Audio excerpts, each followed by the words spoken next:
नमस्कार साथियों, आप सभी का स्वागत है आपके अपने YouTube channel is my prep पे।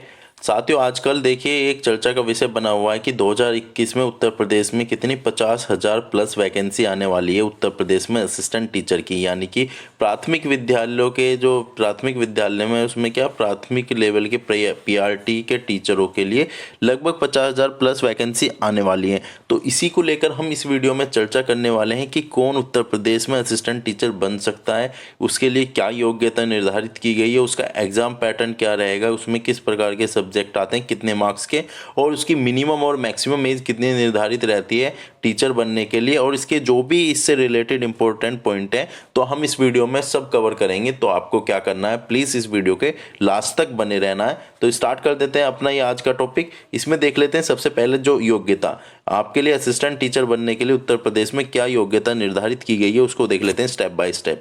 देखिए, सबसे पहला स्टेप है, ये आपका एक तरह से होना कंपलसरी है। आपकी क्या होनी चाहिए, बैचलर डिग्री होनी चाहिए किसी भी स्ट्रीम में, कॉमर्स आर्ट साइंस किसी भी स्ट्रीम में आपने बैचलर डिग्री कर रखी हो। उसके साथ आपका क्या क्लियर होना चाहिए, या तो स्टेट लेवल पे यूपी टेट क्लियर होना चाहिए या सेंट्रल लेवल पे सी टेट। इनमें से अगर एक भी है तो आपके लिए काफ़ी है। तो पहली चीज़ क्या होगी, बैचलर डिग्री होना चाहिए, साथ में क्या यूपी टेट या सी टेट आपका क्लियर होना चाहिए।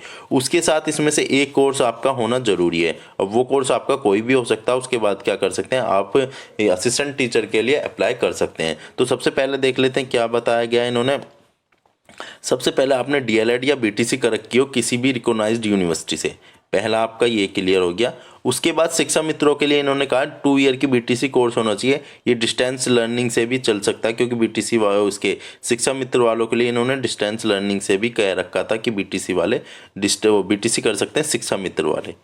तीसरा इन्होंने DEd 2 year diploma, DEd special diploma और 2 ईयर का स्पेशल बीटीसी या 2 ईयर की बीटीसी डिप्लोमा इन उर्दू, इनमें से भी अगर आपके पास एक कोई है तो वो भी वैलिड होएगा फॉर्म भरने के लिए। अब उसके बाद इन्होंने एक कोर्स का बीएलएड, तो बीएलएड होती है आपके पास 12th के बाद होती है 4 ईयर की। तो आपने अगर 12th के बाद बीएलएड और आपका सी टेट या यूपी टेट क्लियर है तो भी आप असिस्टेंट टीचर के लिए अप्लाई कर सकते हैं। अब उसके बाद आ जाता है बीएड एग्जाम पास्ट।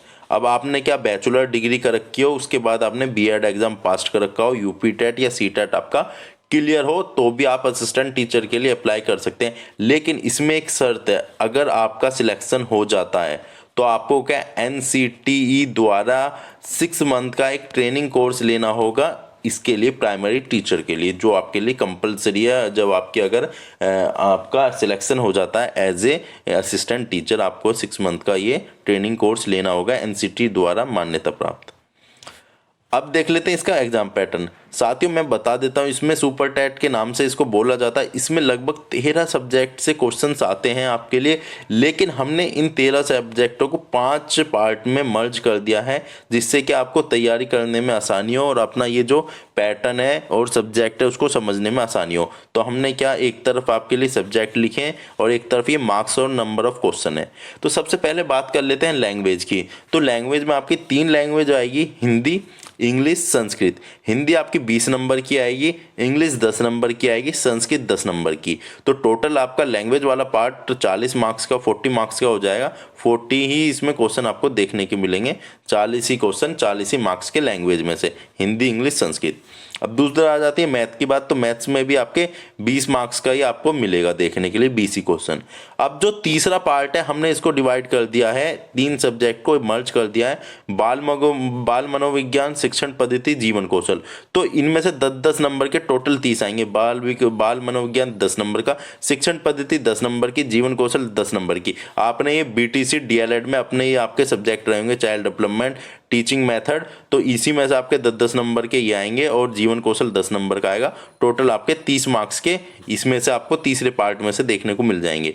अब बात कर लेते हैं हम चौथे पार्ट की। चौथे पार्ट में हमने डिवाइड किया है, विज्ञान आपकी 10 नंबर की आएगी, पर्यावरण सामाजिक अध्ययन वो भी आपका 10 नंबर का आएगा, सामान्य ज्ञान आपका 10 नंबर का आएगा और करंट अफेयर आपका 20 नंबर का आएगा। तो टोटली 50 नंबर बन जाते हैं इस वाले चौथे पार्ट में से।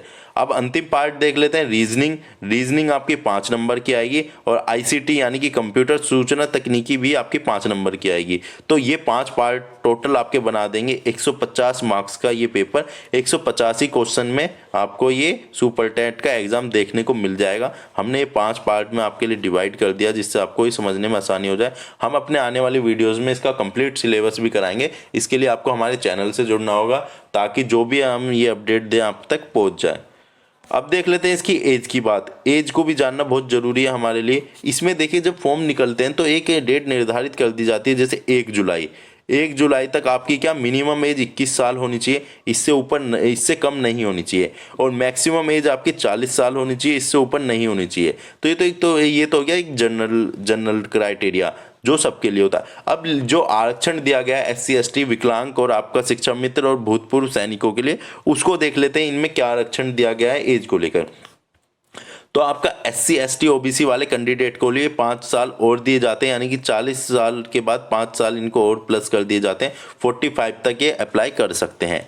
अब बात कर लेते हैं विकलांग वालों की। विकलांग वालों को 15 साल और दिए जाते हैं, यानी टोटल 55 साल उम्र कर दी जाती है इनकी। अगर 55 से ऊपर है तो ये अपना अप्लाई नहीं कर सकते, लेकिन 55 साल तक ये अप्लाई कर सकते हैं। उसमें क्या होता है आपका ये 40% का इनका विकलांग का सर्टिफिकेट होना चाहिए जो इन्हें सर्टिफिकेट देना होगा। SC ST वालों को अपना ये कास्ट सर्टिफिकेट और विकलांग वालों को अपना विकलांग सर्टिफिकेट देना होगा। तो इसकी एज हो जाएगी विकलांग वालों की 55 तक, यानी कि 15 साल एक्स्ट्रा।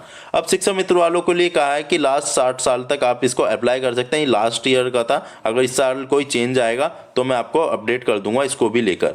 अब भूतपूर्व सैनिकों के लिए देख लेते हैं। इसमें देखिए फर्स्ट कंडीशन इन्होंने किया कि ये कि आपकी जो रियल एज है वो 62 साल से ज़्यादा नहीं होनी चाहिए। अब इसमें थोड़ा सा समझने वाली बात आ जाती है भूतपूर्व सैनिक वालों के लिए क्या होता है। देखिए इसमें कहा जाता है आपकी जो रियल एज है, रियल एज आपकी जैसे 55 साल है, अभी आप 55 साल के हैं कोई भूतपूर्व सैनिक, तो उसमें क्या होगा आपको